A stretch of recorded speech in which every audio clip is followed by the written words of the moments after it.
Yeah, this is Local Edition. I'm Brad Pomerance. Thank you so much for joining us. We are joined by Kelly Green. She is the author of this book, Making Friends with Autism. And I was very compelled when I met Kelly, and I want to thank you so much for joining us.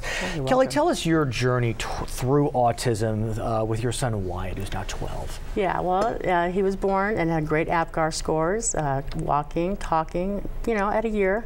Everything seemed to be fine, hitting milestones, gathering speech, 3-word phrases. And shortly after he was 2, we started noticing him kind of looking in the reflections a little bit too much and doing some movements that were not quite typical. And by 3, he had lost speech. Right, all his speech dropped away, and yeah. I want to tell you that I have an older daughter. She's 9 years old. When she was in kindergarten, there was a child in her class with autism. And I think that the way the situation was set up, the kids were afraid of this child. Yeah. More high functioning, verbal. I think that my daughter and others would have benefited from your book, and that's why I wanted to have you come on the show. Tell me about the writing of this book and why you did it, Making Friends with Autism. Well, Wyatt's a real active guy, and he does a lot of different movements that are very, autistic. Right, and he's not verbal. Right, right. So he does make some noises here and there that will crank people's heads around. And so for years and years, I've been watching children watch my son.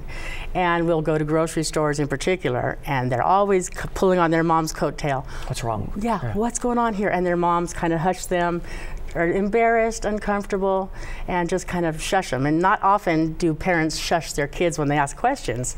You know, it's funny, sometimes I'd want to walk up to someone like you and say, could you explain to my daughter, but you don't know how the parent will react. Yeah. I know you'd be the person that would be like, yes! Yes, yes, I love that. But in its stead, there's this book. Right, and because there are a lot of people who are timid, and I even know that a lot of people don't really like to take their kids with them out to the store, so they kind of avoid that, and I think that's wrong, because our kids are in this world, we're all in the world together, and I want little kids to understand what's going on with my son, because they're actually very cool, they're very cool friends, and just different. What's interesting is I think in a lot of ways children would have an easier time understanding a child maybe with an amputation or with burns where they can see it. Yeah. But challenges within the brain, those are hard for children to understand, to grasp. Right. So this book is actually a coloring book. Yeah. And so it gives the children a story, and as they're reading about the story, they're coloring and learning.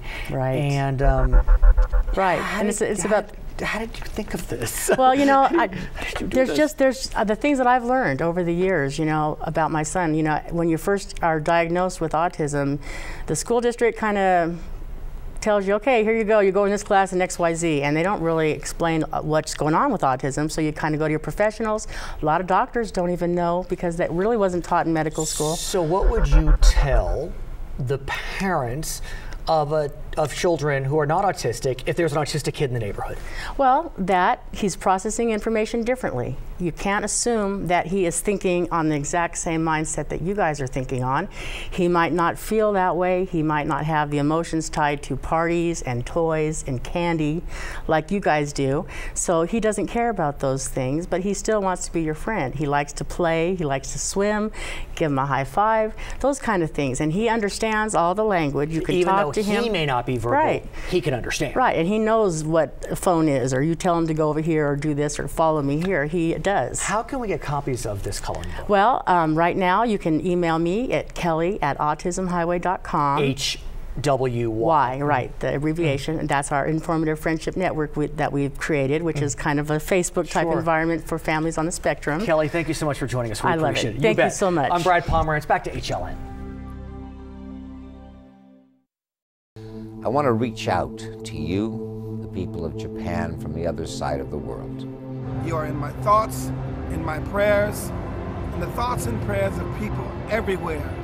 As you rebuild your lives after the tragic events of March 11th, know that we are with you. And the international community is ready to help. 応援しています。